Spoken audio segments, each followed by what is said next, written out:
Do you remember these brands? HTC, Alcatel, Nokia, even LG. They dominated the early smartphone era and then just vanished. But now, something strange is happening. They are all making a comeback to India. Or are they?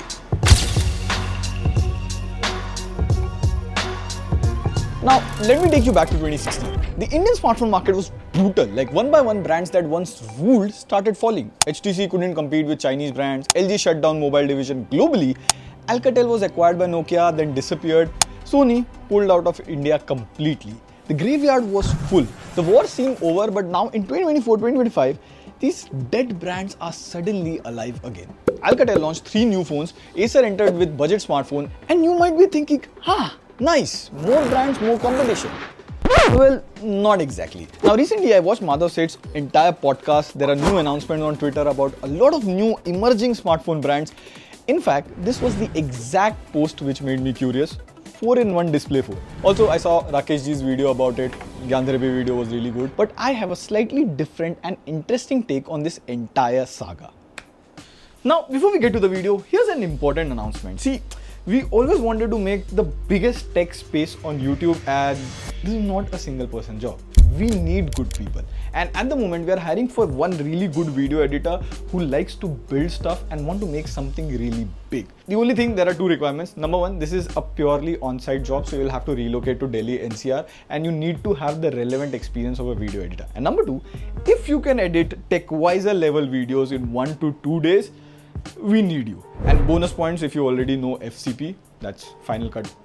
You might know FCP. That's the point, you need to know FCP. And you can apply via the first link in the description, and if you are not the right fit, please forward it to someone who is the right person. Thank you. Now we got the phone and we have been using it for a week now, and before we get to the cons and who should buy it, who should not, let's talk about things that are good with this. Like we've got this in champagne gold color, and on the back you get this 2-tone finish that looks like glass, but it's actually polycarbonate. And in the hands, it feels good for a budget phone. It weighs around 196 grams, and thankfully you get jack, 3.5mm headphone jack.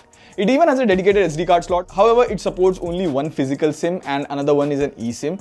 It's good to see that some brands are still sticking to headphone jack, SD card, like very pro-consumer approach. Now, the most interesting thing on the phone is on the front, this 4-in-1 display. See, the phone out of the box has this matte finish display, and no, it's not a screen protector. It's an actual matte screen panel. You cannot remove it. And when you use it daily, you'll notice almost zero reflections. Now, just to give you an idea, if you compare it with S25 Ultra, which also has this anti-reflective coating, even under studio lights, the glare is minimal. And when you glide your finger on the screen, it has got a smooth feel to it. Now, the most unique feature is the display has this 4-in-1 mode setup. Now, there's a slider on the side. If I just slide it up, you get 3 different modes, and each of these changes the display and how the phone behaves. Like in max mode, the UI gets stripped down, no app drawer, no control center, everything goes black and white, and animations are turned off, and the battery life increases. Now, you can still use your apps, even games like BGMI run, but just in black and white. Basically, it tries to mimic e-ink tablet like Kindle, which is perfect for reading books. And that exactly is the reason why this phone comes with an LCD display. See, for reading and stuff, IPS LCD screens are generally more suitable than AMOLED display. They don't have those flickering issues like AMOLED in low light. And now, if you want to switch back again, just slide the toggle down and back to normal. And apart from max mode, you also get 2 other modes. There's ink paper mode, which turns the entire UI black and white, but you can use your phone just like you used it before. And then there's color paper mode, where the color looks slightly faded, almost like you're reading a digital comic. Now, this is TCL's Next Paper technology, and Alcatel being a TCL brand, it is using the same tech. So, is it closer to Kindle? Kind of, yes. Will it help you read better? I doubt. See, if you don't read, neither a Kindle or a phone will make you read, but it is a good choice for people who already read quite a lot. For that, the e-ink display is quite good, but when you look past the display, this is where the good things end and the problem begins. See, it runs on Dimensity 6300, it comes with 6 and 8 GB of RAM variants and 128 GB UFS 2.2 storage. Now, the RAM and storage are still fine, but the processor here is too low for the price. It scores around 3.3 lakh on AnTuTu, which is even lower than some 10,000 rupees phone. Like the new Acer phone that has the same processor sells for 10,000 rupees. And the lack of performance actually shows. It doesn't support 4K video anywhere, and it stutters while app opening or closing or even switching between apps. And out of habit, when we played BGMI on it, there was lag at 40 FPS. quite expected. Now talking about the camera, it has a 108 megapixel main camera, and surprisingly, the main camera clicks decent pictures in good lighting conditions, and even against harsh sunlight or HDR scenarios, it does pretty well. And same is the case with portraits. Like, I didn't expect the camera to be this good considering the overall package, but the phone just doesn't support 4K recording. And the bigger issue here is, even if someone sends you a 4K video, you can't even play that. Smartphones at 20,000 at least should support 4K recording in 2025. Like, brands are giving wireless charging, IP69, whatnot. I'm just expecting 4K video playback. Basic? Come on, Alcatel or whatever the company behind is. Now, using the phone regularly, I felt that the UI was closer to stock Android, no unnecessary pre-installed apps or games. You get this content center, but you can disable it in the settings. And the weirdest part, the phone runs on Android 14 out of the box. Like, Android 16 is about to roll now. And again, super weird thing, Alcatel launched 3 phones, the V3 Classic, V3 Pro and this, the V3 Ultra. And while the Ultra is the most expensive one, it's on Android 14. While the cheaper Classic and Pro variants come with Android 15. And I wanted to know why is this the case, so I went super deep and found out all 3 Alcatel phones are actually rebranded TCL phone, and this V3 Ultra, it's basically the TCL 50 Pro Next paper from 2024, and at that time it came with Android 14. Whereas the V3 Classic and V3 Pro are rebranded versions of TCL phones that were launched more recently, and that's why they ship with Android 15. Now see, rebranding isn't a bad thing. Redmi, Poco phones do that, Vivo, iQOO does it with Z and T series. In fact, we have M and F from Samsung. But if you're launching in India after a year and you want to make a strong statement, at least put in some efforts to have the latest Android version.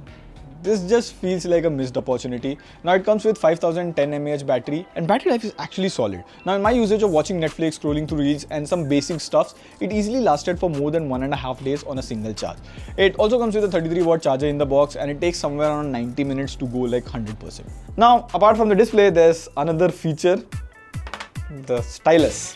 So in most of the phones like Moto H60 stylus and the S25 Ultra, the stylus actually fits inside the phone. But in this case, the stylus fits inside the case. And I have 2 big problems with this. See, if you're someone who likes your phone without a case, there's no way to carry the stylus. It just doesn't fit anywhere else. And number 2, this is a legit design flaw. See, so once I kept the phone on top of my microwave while making coffee, came back to my desk, and the stylus was missing. Turns out the stylus got pulled off by the microwave's magnetic surface.